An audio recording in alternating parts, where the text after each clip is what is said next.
What's up with my APA family? It's your boy L APA coming through with another video, some content for your mind.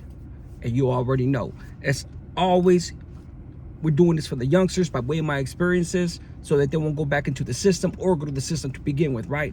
And as you can tell by the good old caption, that uña, that thumbnail, beating up on the thief in the Orange County jail. And so this one right here, man, it's more of one of those things as what do you have in here in your heart, right? When you're fully active, when you're fully with the camaradas, you're fully doing your thing. I'm gonna take you all the way to the county jail. And the homie from Santa Anita, I'm not gonna say his name because I think he's still active, you know, good dude, man. He was fighting life, he got life. Unfortunately, he had a crime. And so when I was in the county jail, I was fighting my case for a minute, man, and then they picked up new charges on me. I was going to two different court dates, pending two different trials.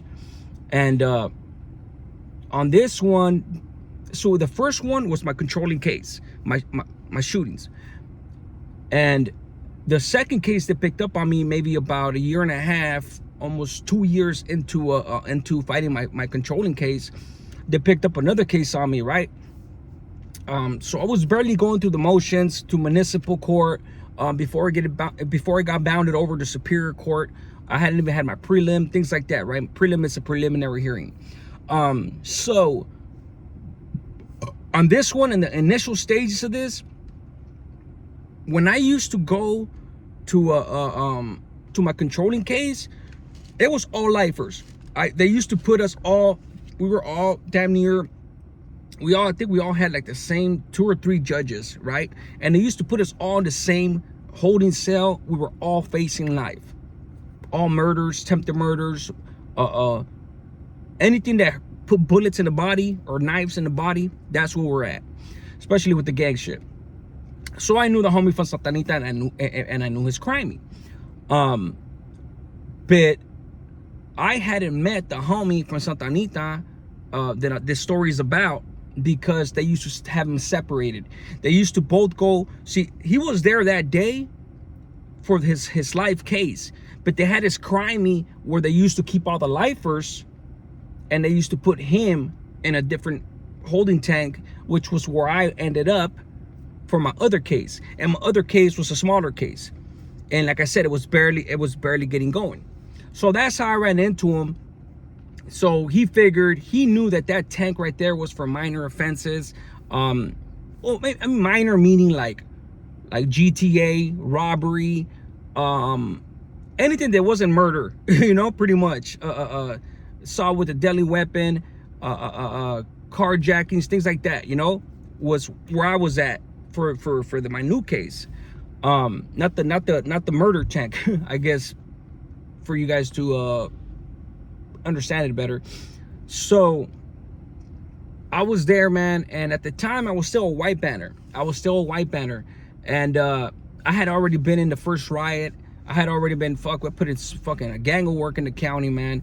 But in those tanks, you could get away with a lot of shit, and I got lucky, man. A lot of fools didn't tell on me, and they used to get rolled out of there, and they wouldn't say shit, you know, and the deputies didn't give a fuck.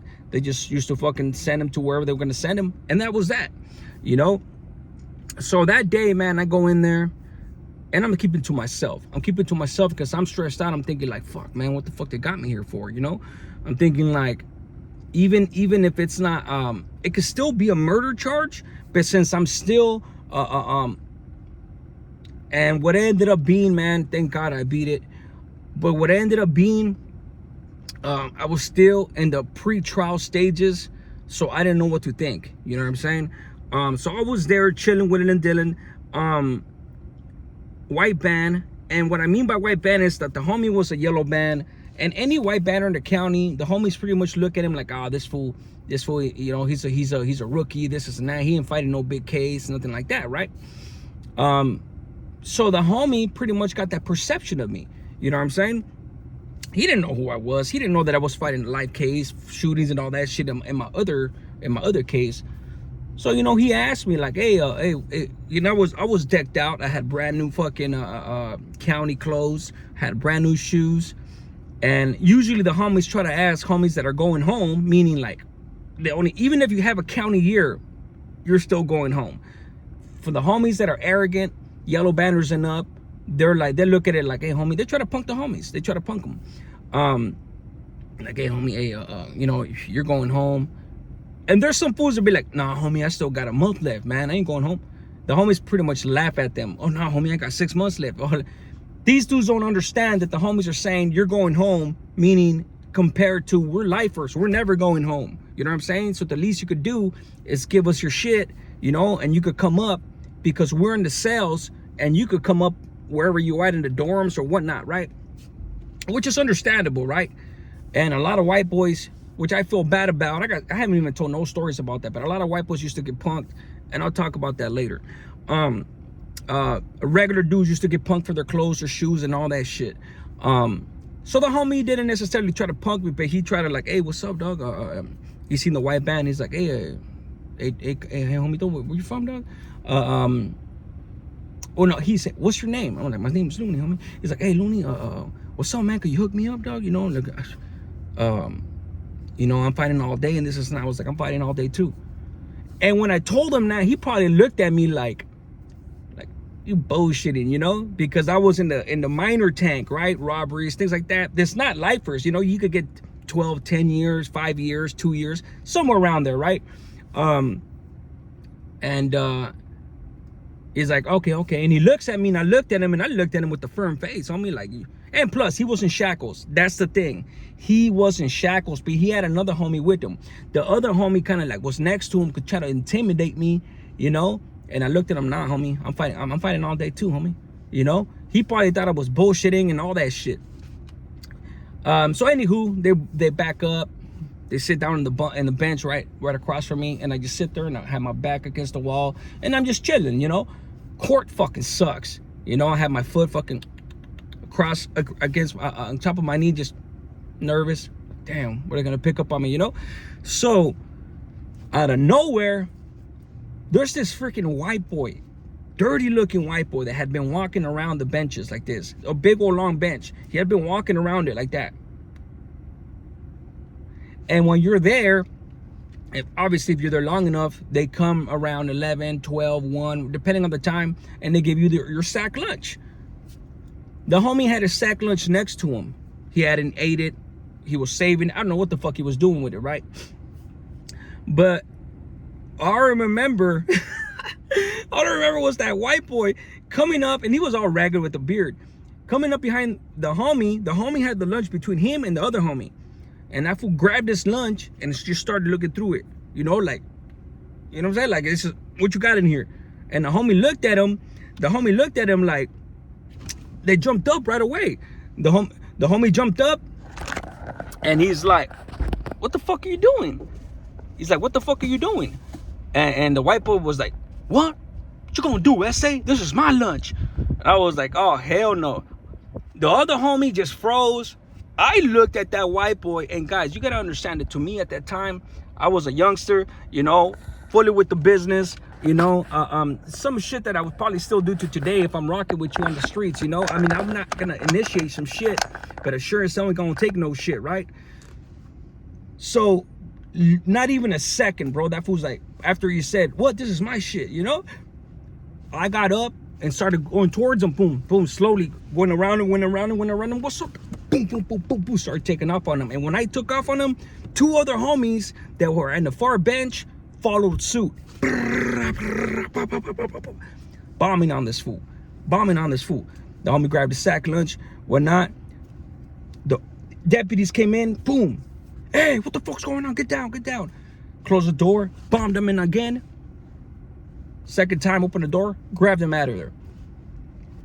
After that, the homie's like, hey, gracias, dog. Gracias, man. I appreciate that. I was like, come on, homie. Ain't motherfuckers ain't gonna punk the homies like that. He's like, hey, what was your name again, homie? Where you from? And I told him, man, I'm so-and-so from Logan, homie. He's like, oh, shit, that's right.